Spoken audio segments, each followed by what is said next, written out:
New this morning, the Japanese government held a state funeral today for former Japanese Prime Minister Shinzo Abe, who was gunned down during a pre-election campaign speech in July.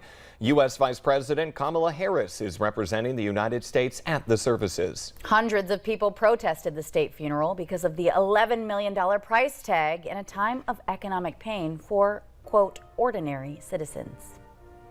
As temperatures start to dip across the valley, many people will be firing up their furnaces, maybe for the first time in months. So we collected some tips heading into heating season.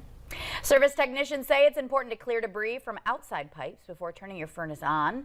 Be sure to check for clogged filters and clogged pipes. They say a lot of newer furnaces are sensitive to airflow issues. So even if your heat is working but your filter is dirty, you aren't moving as much air and the system is then working harder than it should. And the harder it works, the more chances of a breakdown. And with heating costs expected to spike this year, here are some energy saving reminders. Set your thermostat maybe a degree or two cooler than you normally would to help cut cost.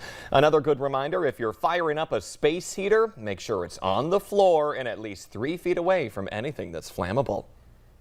People in North Dakota could soon be seeing a cut in property taxes. Some state lawmakers are pitching an idea for the state to pay a greater share of people's local school or property taxes and to freeze property tax valuations for 2 years. Now, most of that money would come from the Legacy Fund, so the idea wouldn't require additional funding.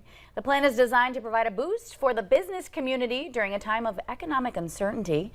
Lawmakers plan to introduce that bill when they convene in early January. Well, listen to this. The bird flu has been confirmed in a commercial turkey and chicken flock in Ransom County.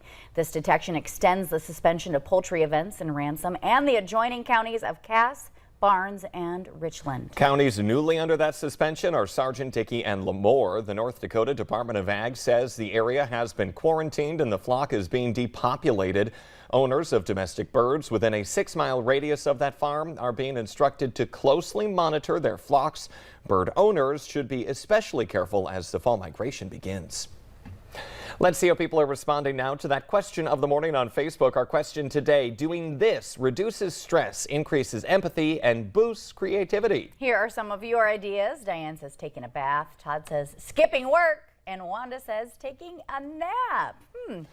Can I do all those today? Yes. To leave your answer, check out the question on our Valley News Live Facebook page. We love it when you join in on the conversation. We'll be back with that correct answer a little later on. 125-mile-per-hour winds are now slamming Cuba and taking aim at Florida's Gulf Coast. Just ahead, when Hurricane Ian is expected to hit the Sunshine State. Also coming up, an unthinkable crime. A family member pushes a child into the deep waters of Lake Michigan. And the man who leaked classified NSA documents, now a citizen of Russia.